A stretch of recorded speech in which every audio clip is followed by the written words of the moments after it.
Hello, hello, and welcome to the Intimate Details with Dr. Tiff podcast. I'm your host, Dr. Tiffany Davis Henry, and it is my pleasure to welcome our guest today, Nicole Vanderhorst, the CEO and founder of WH Farms. Now, WH Farms cultivates premium industrial hemp on legacy farmland in Eastern North Carolina and manufactures therapeutic CBD wellness products to a broad range of customers. Now, in full disclosure, Q and I partner together in the CBD space. Her farm provides the CBD for all of Kinky Green's products. But that's not why I invited her on the show. I'm interested in you hearing Q's story because in addition to her being a serial entrepreneur with ventures in real estate, in trucking as well, I feel like it's things like PTSD, trauma, mental health concerns that have led her into being the phenomenal woman she's been destined to become. She is someone who I believe leads with her heart, has phenomenal intention, and a love for seeing people, especially women, win. Nicole, thank you so much for being here. Thank you for that introduction. I appreciate you recognizing those values of mine, for sure. Yeah, no, it oozes out of you. I mean, there's no one, I don't think there's anyone that interacts with you in any type of way that doesn't understand your heart and where you're coming from. And that just, it's very weird. It's very weird because I think I was going to get to this later, but I'll get to it now. When I first became aware of you, it was like and this was just over, I think, an Instagram live that you were doing with someone. I felt connected to you in a way like I can trust her. Like she's someone who actually, like, I can get down with her. Like, I believe what she's saying, not that you were selling anything in particular, but it was just, there's a genuineness of spirit. There is an authenticity. There's a tell it like it isness, like a very black and whiteness to you. No BS. And and very just thoughtful. Like words just don't fly out of your mouth. You're very thoughtful in the things that you say, the things that you represent, the things that you produce, and the things that you stand behind. And so that's something that I feel like you lead with, and I wish more people did. Thank you. Well, I appreciate you. So thank you so much for offering the opportunity to join your platform. Yes.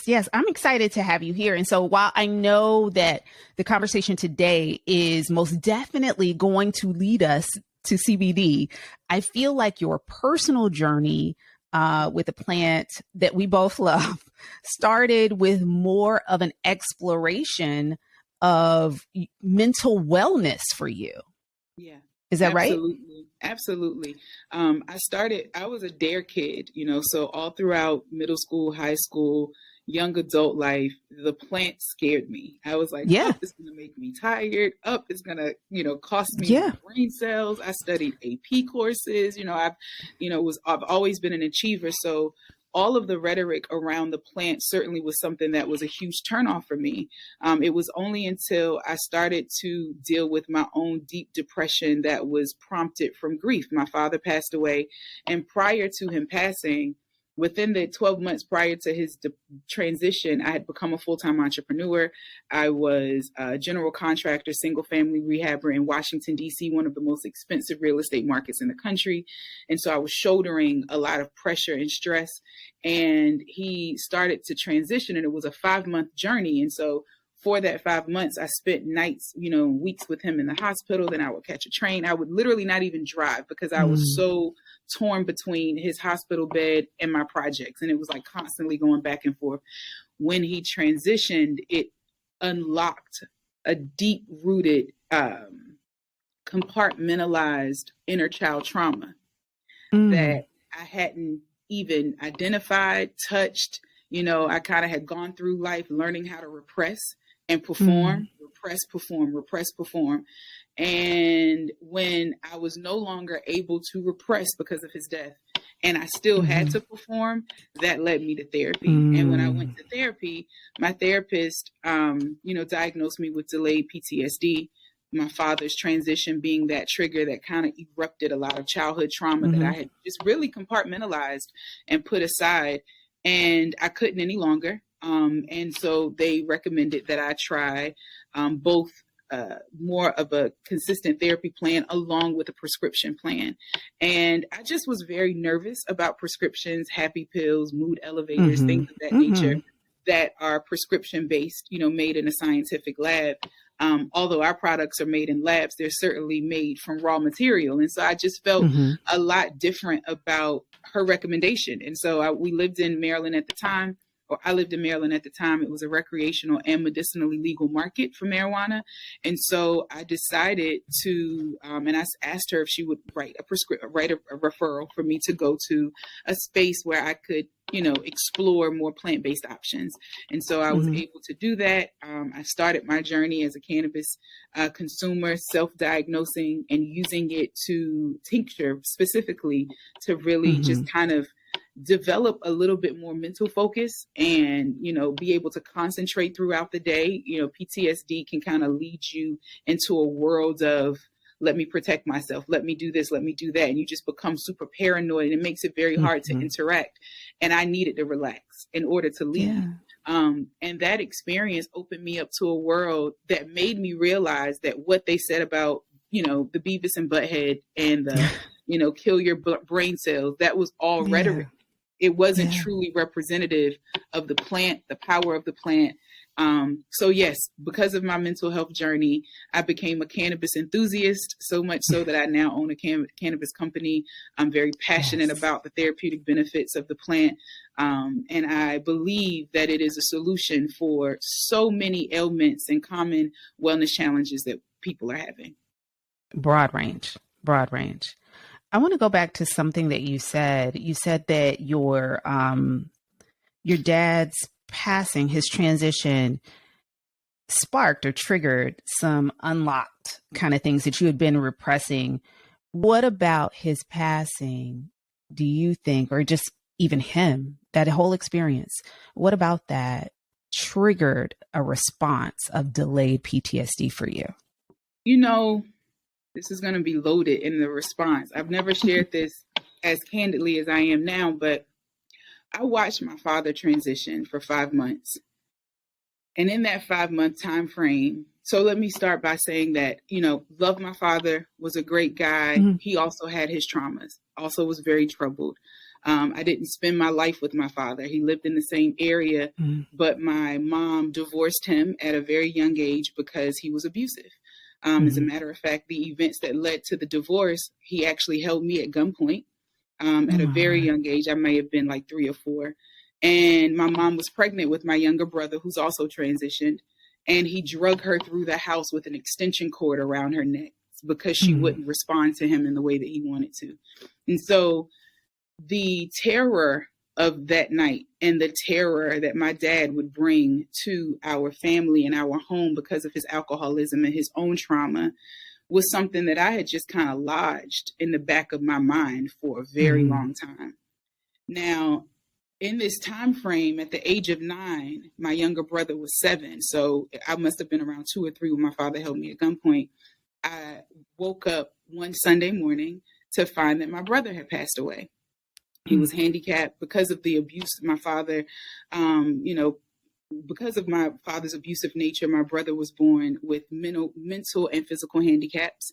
And so he always was he was machine fed and, very much so a vegetable. And we took care of him as a family. And so that Sunday morning, I got up to change his bag so that he can actually eat. He would go from, one supplement at night and then his food in the morning, a liquid food.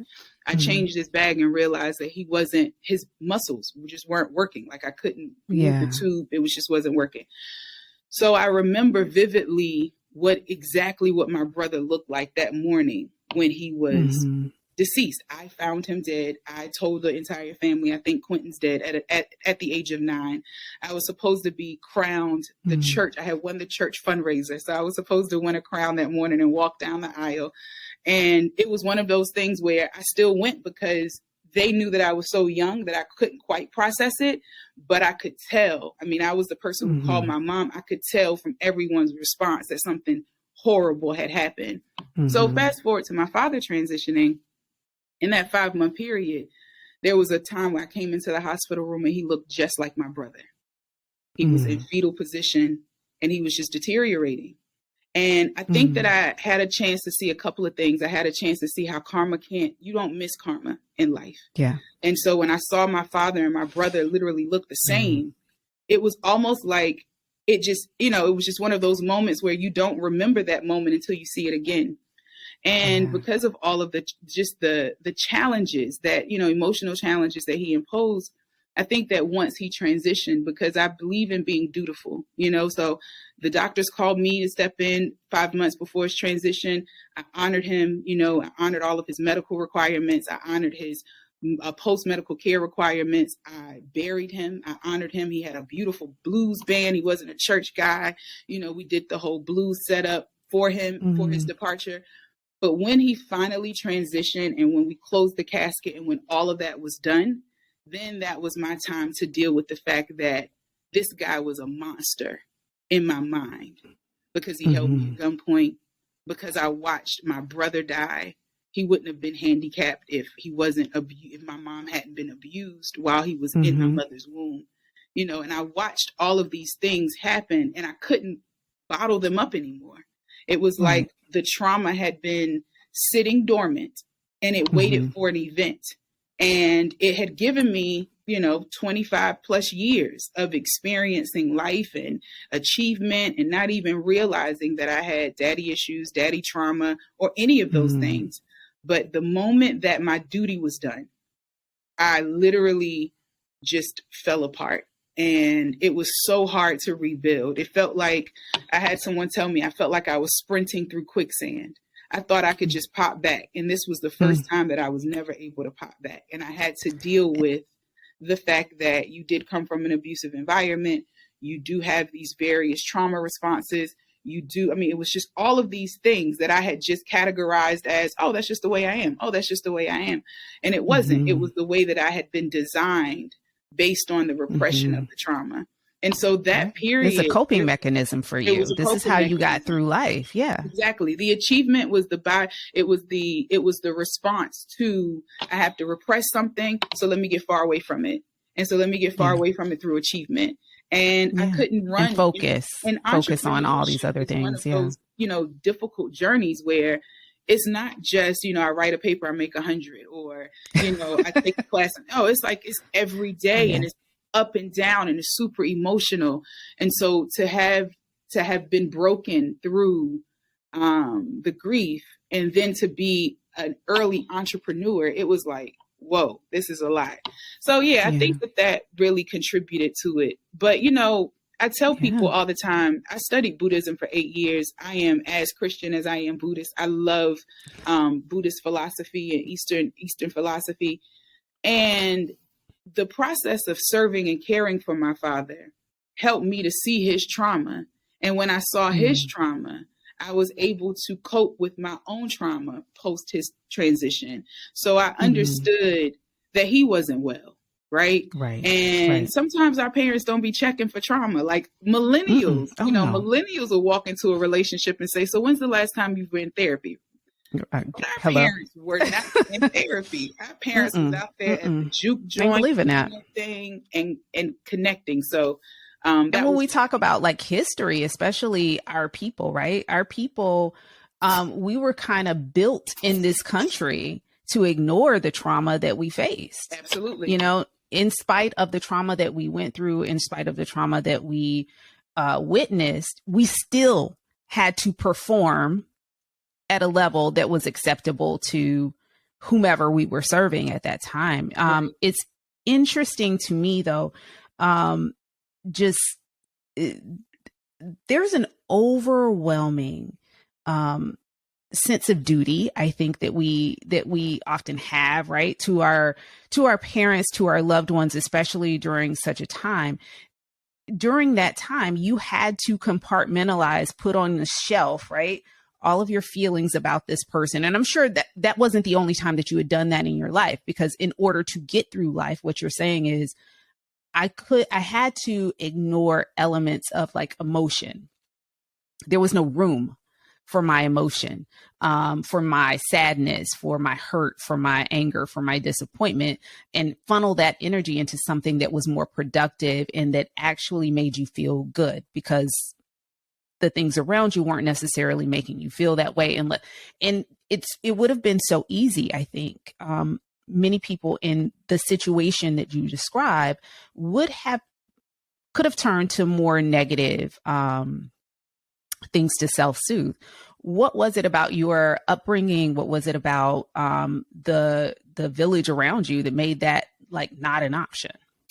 I mean, fundamentally, I'm a believer, and I was raised to understand the power of forgiveness. Mm-hmm. I understood that forgiveness didn't mean restoration. So throughout my life, my father and I we didn't have a bad relationship, but I didn't give him an opportunity to develop a deep relationship because I understood that I would have to perform, and I wasn't willing to do that. So it was one of those things where throughout our, I remember high school, middle school, my father and I were cool. Like he would come by and see me at work. I may go and see some family members if they're in town, but I didn't have a dad. I wasn't a daddy's girl. I didn't do any of those things. I kept myself. He taught me how to protect myself. Because when at the age of 2 or 3, when someone's holding a gun to your head and you go to them willingly, you naturally just develop protection mechanisms. Absolutely. And so I think that I understood that when the doctor called and I was the person that needed to step up, it immediately was like, okay, there is turn a service. It off. Right. There's a service that you have to provide, and you have to honor him, because that's what the Bible teaches us, right? And then I was studying Buddhism, or I was practicing at the time, and there's this Buddhist phrase that I use often about turning poison into medicine. And so I was like, well, if and I had just prayed, Dr. Tiffany, maybe 6 months prior. I was like, you know what, God, I'm ready for my husband. I haven't been ready for a husband all of these years. Send me a husband in this season, because, I was ready to start partnering in life with a person. As soon as I prayed that prayer, I get the call about my dad. And then so I'm like, okay, the way that the way that prayers work with me is like a boomerang effect. You can say you want something, but then you'll get this work. And then the work will help to prune you of what you need to be ready for the thing that you want. And so that's what I felt looking back. That process was, I had to see the man. I had to separate him from the role. I had to tap into why they called me and none of his other children. I had to realize that the trauma that was experienced wasn't an isolated experience. It was all of our experiences, just in different ways. And when I was able, and it was something that you had to get through in order to get to the other side, to get to that thing that you wanted. Yeah. Yeah. And so when I was able to break that down and care for him, post that, I was able to then care for me. And I think that 100% that prepared me for marriage, because I didn't go into my marriage with like that. I'm grateful to God. I never dated with daddy issues. I didn't go into marriage with daddy. I didn't have a dad around, or my dad wasn't a good dad. So I choose poorly. I've always been able to, and I'm grateful. I've always been very protective of myself, and I've been able to navigate with that type of instinct. But so that, I think that's what turned it on. I didn't even know the trauma was there until the day ended after the funeral. It was like an eruption of emotion. But before, it was just checking off the task. Is his insurance accurate? Is this right? Is this right? And I was just checking things off. And once I came out of work mode and I had to feel, it just all erupted. Yeah. Was there ever a time that, you said you developed this kind of thick skin to protect yourself from being hurt, as the hurt that you had witnessed inflicted on your mom, or the hurt that he inflicted on many members of your family, including you? Did this ever roll over for you to relationships? Did this keep you from allowing yourself or giving yourself permission to be close to people in relationship? More platonically than romantically. Again, I've just always been a super focused person. So I always factored relationships in as like, that's going to hold me back. So romantic relationships, I told my husband was my first real boyfriend. I just didn't really care to do that dance. I wanted to. Do you think that perhaps you didn't give yourself permission or allow yourself to get into more relationships and focus more on work because of the relationship with your dad or lack thereof, or in his abusive nature? Was there a part of you that said, like, I don't have time for this type of energy in my life? I know what works for me, and it's focus and it's work and it's, real estate, it's trucking, it's all of these things. Don't have time for a relationship until I'm ready to receive that. And you really weren't ready to receive that until he passed and you dealt with some issues. I will say that Holly Berry said that her relationships were better once her father passed away.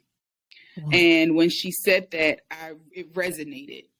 I don't think, to be very honest, I think that the reason why I didn't do relationships before his transition was just because so if you back into it, I was very robotic for a reason, right? Very ice cold, yes. Very robotic for a reason. But I actually attribute that to the fact that I have a Cancer sun sign and I'm so emotional. And I have time to be crying over a man not calling.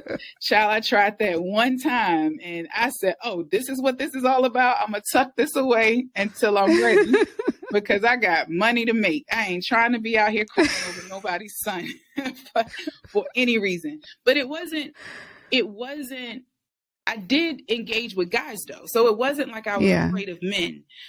Where I will say that my father's trauma, what the trauma imposed, it affected me in engaging with people, period. I didn't realize how much I had created this very tight circle.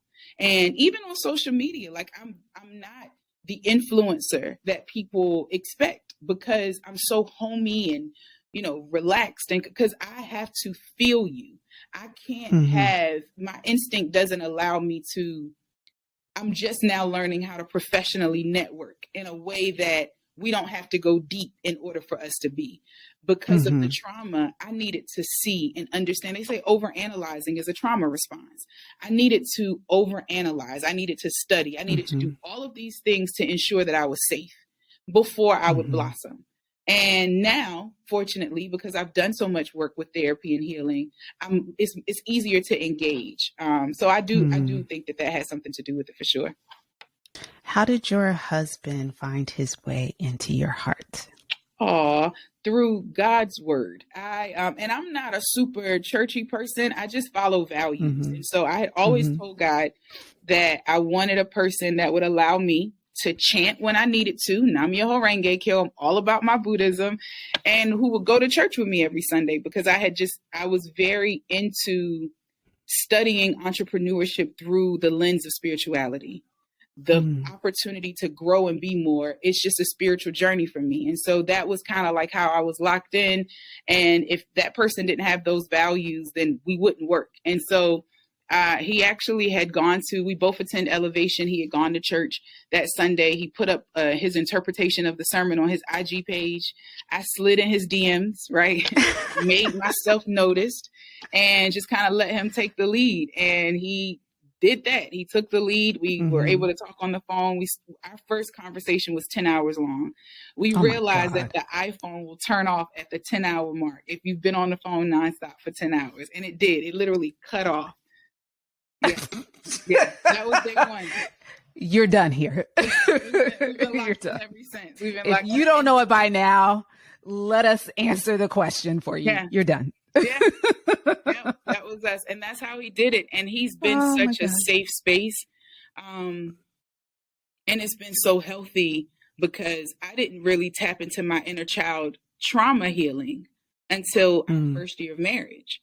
That was when I was able to really see where the boxes were, where the locks were. And I hadn't fully allowed myself to express I had to go through like a step parenting journey. You know, I'm a bonus parent. And so all of that started to like challenge all of these things that I had just kind of didn't realize that I would need.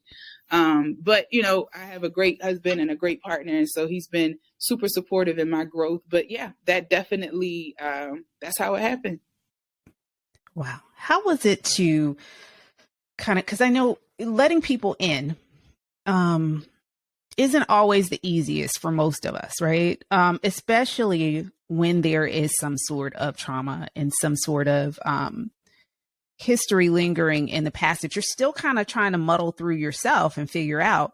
How was that being so open, vulnerable, disclosing all of the things that end up being kind of your why? This is why I do things this way. This is why I'm so focused this way. This is why this hasn't happened in my life. This is why this did happen in my life. A lot of your successes, a lot of the stumbles, a lot of the reason why you are who you are and how you are today is rooted very much in response to everything you've gone through up until that point. How do you disclose that or feel or unload that on someone who says, hey, I want to hold this for you. I want to partner with you? Because it's just like, I know for some of us, it's like, I don't know if you really want all this information because it might change your mind. How do you do that? You know, or how did you do that in this relationship? I was just honest. You know, we started talking about when we started our initial journey. So something that's cool about my husband and I is that starting day 3 in our getting to know each other, we started doing daily devotional. Shout out to Pastor Rick Warren, Purpose Driven Life. He has a daily hope devotional. Phenomenal book. He has a daily hope devotional that is very into like personal development. It's not about marriage or courtship. It was about, you know, individually, how do you want to grow? And it's all, there are always 3 questions at the end.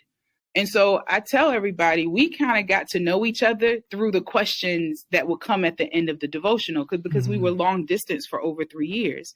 And so every day it was like clockwork. Our routine was start our morning call. We had our devotional in the morning. We answered our questions, and then we went throughout our day.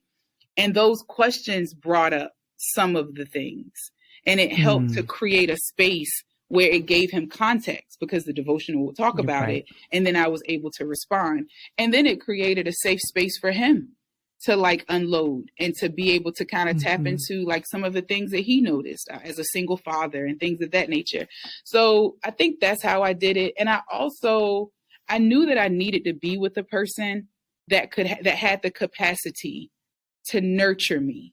So I didn't know that I needed. What attracted me to him was his nurturing nature, and he developed that because he was a single father.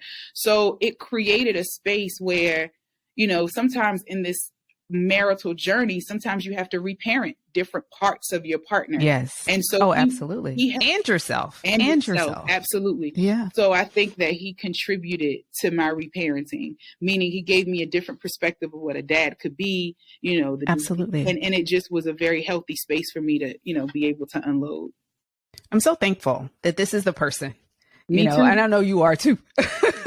I'm so thankful this is the person that you're partnered with, because oftentimes when children experience this sort of trauma, part of the work that they do for themselves as they grow up is finding a way to fix it. Yeah. Not necessarily a way to heal it, but to fix it. And we see that in poor relationship choices. We see that in staying in relationships way longer than they need to, allowing things to happen because they're recreating moments as an opportunity as an adult to fix the things that they couldn't fix as kids. So I am so thankful that this is the person that God sent you. And you recognized that he was the person. I know, right? Because oftentimes, that's the one. That is the one. And I stayed on the phone with him for 10 hours to make sure, because of the analytical nature and all of the things, you know. I'm so glad that you were able to recognize that. Now, I know through this, now I met you in the CBD era of Q Nicole. I met Q Nicole McNair. Okay. And at that point, you transitioned from real estate to trucking, and then CBD is where I met you. But those are three, I'm sure there are similarities and you can talk about that, but those are three very distinct and different industries. And I would imagine huge pivots. Huge. How and why? Huge. What was the catalyst for those pivots for you? Well, real estate has been my professional career path since my college graduation. I started in commercial real estate, commercial property management, transitioned into commercial development, transitioned into some consulting, and then went into my own general contractor, focusing on my own residential rehab. So that's always been and I am real estate to the core. It was through returning to North Carolina, partnering with my husband, and really seeing the vast nature of the logistics industry and the transportation industry that, you know, as investors, we're always looking for ways for our money to make money for us. And so seeing that, you know, seeing the revenue that was available in that space, I was really excited about it. And WH Farms is crazy. I was just praying. I was telling God earlier this morning, like, man, your vision, boy, because it was his vision. I literally in 2019, when I got the farm, I just was like, I'm going to plant some things and see what we're just going to, you know, like feel our way through this, right? Like we don't quite know what this is, but we're going to feel our way through. And it was when I started to test products and really work with the product development that I said, you know, my mom had a double knee replacement and around that time and she used some of our products. And I was like, you know what, this is huge. This is a big deal. And so what we've done is I feel like my life is a quilt and I'm able to kind of bring it all together. So when I started focusing on WH Farms, I cut the cord on everything else. I had to. It was one of those things where when you feel like God dropped such a big vision in your mind, you can't multi-focus, and I couldn't. And so fortunately, I had developed a real estate portfolio that's continued to be a passive generator for me. Fortunately, my husband is a 20 plus year transportation specialist. So that wasn't anything that really needed my attention anyway. He's been able to develop that. And then fortunately, because of the size of this dream, it incorporates both real estate and transportation. We have to distribute the plant. We have to move it across state lines. We have to do all of the things. And so I am grateful that although they were three very different pivots, this dream, this vision, and what we've been building for the last 2 years and 4 months is literally it encompasses all of it. It encompasses the real estate, it encompasses transportation. And most importantly, it helps us to bring something that's hugely impactful to society.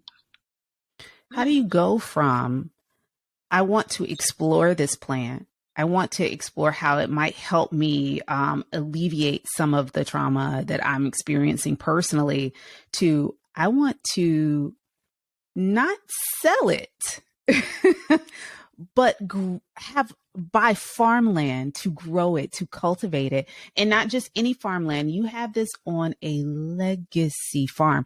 I want you to talk about the legacy farm, because that's part of what drew me to you and to WH Farms, is that this was, well, a couple of things. What attracted me to you is WH Farms, a Black woman. Okay. Number one, a Black woman, 2, North Carolina, because I'm from North Carolina. And then 3, legacy farmland. Talk about legacy farmland, what that means for WH Farm and why it's so important, why those components are so important to the history of the company and to you. So it's going back to my dad. So this is the region where the McNairs are from. We're from Eastern North Carolina, Beaufort County and the surrounding counties.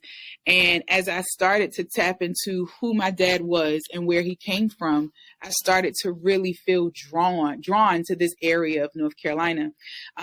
This farm I absolutely am excited about, because this farm actually is located adjacent to the Pamlico Sound.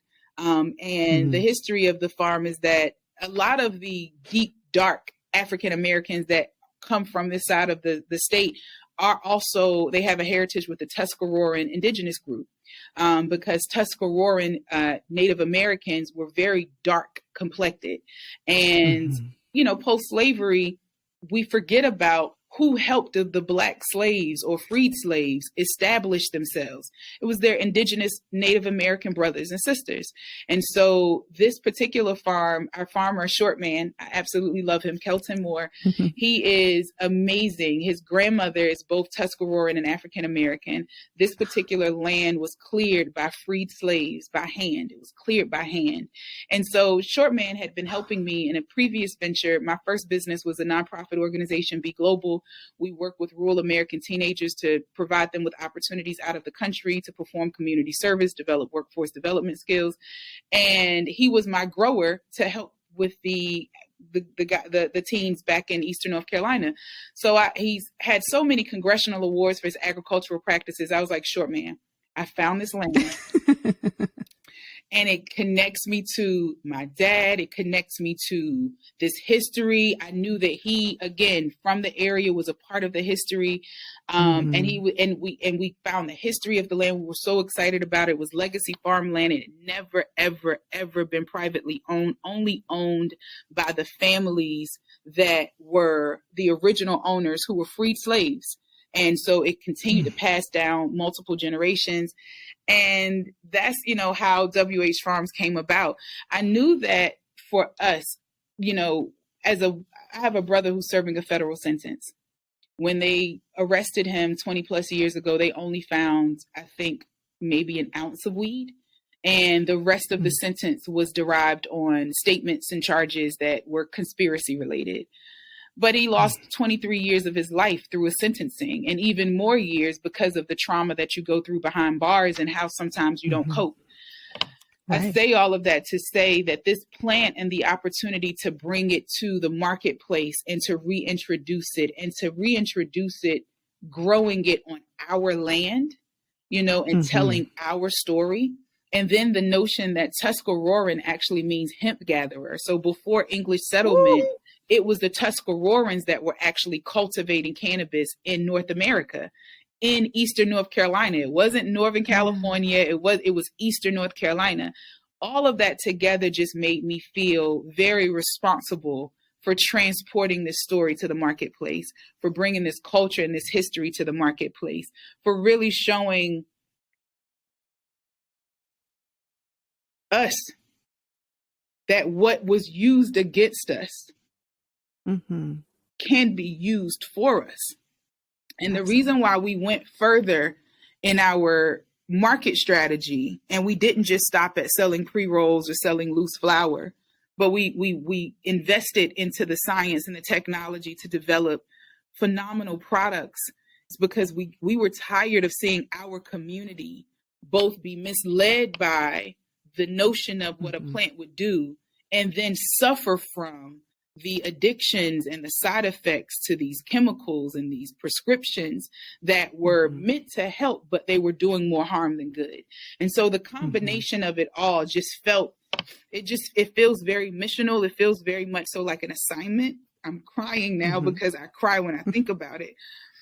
But it's just it's so big to think about how many of our brothers, fathers, uncles, this plant has, they've lost their lives as a result of it.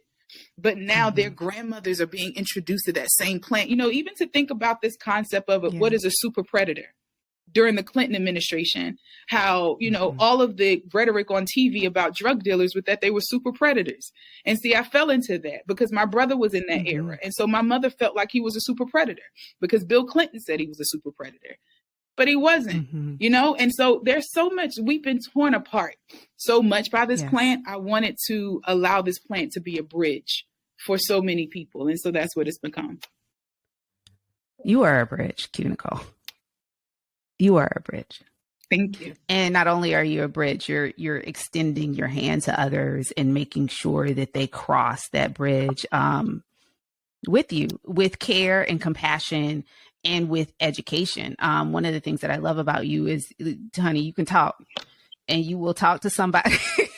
You will talk to somebody about this plant and you will educate. There will be no doubts and no questions. I know you are someone that I can always ping or DM or email and say, hey, I have a question about this, how this is working, what is the distillate supposed to do, and all of these things. And you're wide treasure trove of information in regards to CBD and many things. And I so appreciate you. Before we go, I do want to ask if there, like, what's next for WH Farms, because the land is just the first thing, right? And then there's products, and then there's white labeling, and then there are your own products, which is so exciting, because I don't know that was part of the initial plan. It wasn't. What we realized is, with all of the white label calls, we found that there were so many people who hadn't tried the products.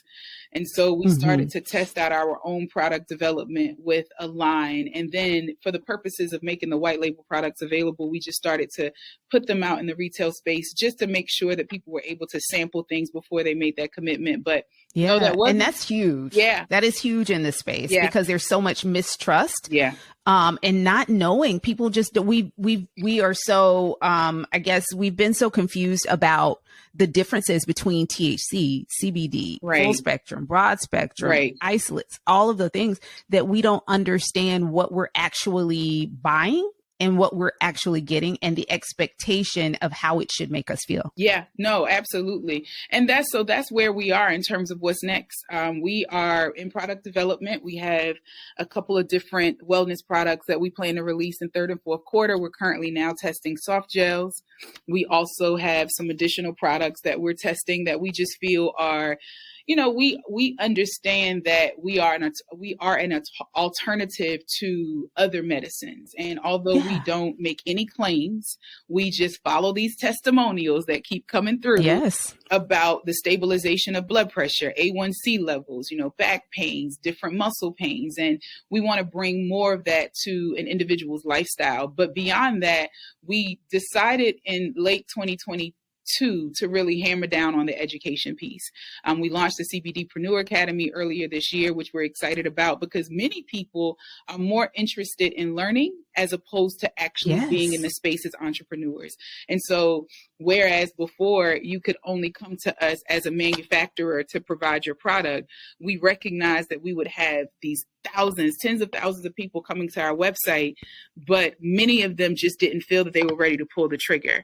And so we said we wanted to give those individuals something so that they can begin to wrap their mind around the nuances in this space, because and let me just say, let's not talk, I know you've been talking about this massage candle on this podcast. This massage candle is... I've not even brought up the massage candle once. You brought this up. Okay. It's a favorite in our home. Dr. Oh Tiffany talks about my products, but then my husband goes around talking about her products. It's so funny because my husband took one of the candles and I have something to send. I have something to send you. Actually, hold on. Keeps it, Dr. Tiffany, tucked away in his space. Oh my God. And then he pulls it out hey, I'm gonna light this tonight. Can I get a little back rub? I'm like, let me find out. That's Dr. right. Tiffany. So everyone, if you have not tried Dr. Tiffany's candles, the combination of heat and CBD will change. Is magic, right? It will change your life, and her formulation is on point. You can just slide and glide. I just want to say slide and glide. Slide and glide. I like that. I might put that on a t-shirt. So the candle she's talking about is this one. It's Carnal. It is Kinky Green's first massage oil candle. And we now have another scent called Zen that is part of the regular line. But I have just a few more left. I'm going to send you one, Q, of the cashmere truffle. This was our holiday. Oh, nice. Or maybe I'll just send it to your husband. I mean, I already know where it's going. It's so good. It's so good. You will love this one. He talks about your candles all the time. Oh, I appreciate it. Yeah, so I appreciate it. The candles are amazing. You are amazing. I think that you did a phenomenal job. The consistency of the glide, literally, not every product glides as smoothly as yours does. So. And let me tell you, Q, this is just, an entrepreneurial FYI for anybody that's going into product development. And I feel like you probably do this with the stuff that you white label. I have to do this with the candle because nobody else can make this candle but me, which makes it really difficult. Yes. Sometimes you're going to jot it down and get you a co-packer when you blow up, but keep going. Yes, but the thing with this candle is I'm so persnickety about it, and that's why it's been so difficult to fast track the release of them. I have another one that is almost ready, but if I tweak one little thing, the whole formula falls. So I have to be very specific, and you know that, like, you have to be very, if I change the fragrance oil, Right. then I might have to change the wax. Right. If I change the wax, I might have to change the oils. I switched, we did a switch last year and stopped using almond oil. I love almond oil. I love it. But the nut allergy. Love it, love it, love it. Nut allergies. Yeah. I wanted people who had such a sensitivity they couldn't even put nuts on their skin. Wow. That sounded really bad. I mean, it's an intimate that they podcast. couldn't put tree nuts on They their could put skin. tree nuts on their skin. Other nuts, yes, work with. Yes, yeah. I mean, you can work it. You can do what you need to do. But yes, I wanted to make sure that the product was safe for everyone and that they could do what they needed to do and enjoy it, just like your husband enjoys. Like, I want them to pick it up and know, okay, no more of this, more of that. Yeah. This is a great product. It feels good on the skin. It if you just leave it, the scent in the room, and if you don't want to rub it, the mood. It does. It does. You did the thing. It does. And thank you. Thank you. I know we're wrapping up your podcast, but I got to shout you out, because a lot of times people get very confused about what it means to be an entrepreneur. A lot of times people think entrepreneurship is about fame and money. Entrepreneurship is about bringing a solution to the marketplace that oozes who you are. It is something that is the creation of what you could have created. And what I love about your candle, your line, the whole thing, is that there's not another person other than Dr. Tiffany that, because of your experience professionally, because of your personality, you've been able to bring all of this together in record time, right? And present to the marketplace something that speaks to you in this space. This is, like, it's an ambidextrous type of move. I just need to do this for you, my sister. I thank you. And thank you for giving me the confidence to do everything that I do. Because I came to you with kind of these ideas and you were like, bet, I see your idea and I raise you 5. Like, why? So I'm so glad that we were able to connect and partner together in a way where we can support one another. What I love so much about you, and I talked about this before, is you are the epitome of women supporting women and making sure that we all have what we need in order to be successful. If it weren't for you, like, who knows what I'd be putting in my products, child, because I just trust you so much. And I know that you have all of our best interests at heart, not just mine as a business owner, but you have my customers' best interests at heart. You have my parents, as I go downstairs in a few minutes to make some CBD gummies for family members. Because, you know, they want that high dosage that I don't sell. They want their own fresh batch, right? So as I go to do that, like, I know that you care about the CBD that I'm putting in my family members' gummies. And it's that intention that I just can't say enough good things about you. I appreciate you. I applaud you. I'm rooting for you, as you know. I root for you every single day, and I pray for you every single day. I cannot wait to see what God has in store for WH Farms and for Nicole Vanderhorst. Thank you so much for being a guest on Intimate Details with Dr. Tiff. It has been a delight and a pleasure to have you on the program. Thank you. Thank you so much. Thank you guys for listening today. We'll see you next week. Ciao.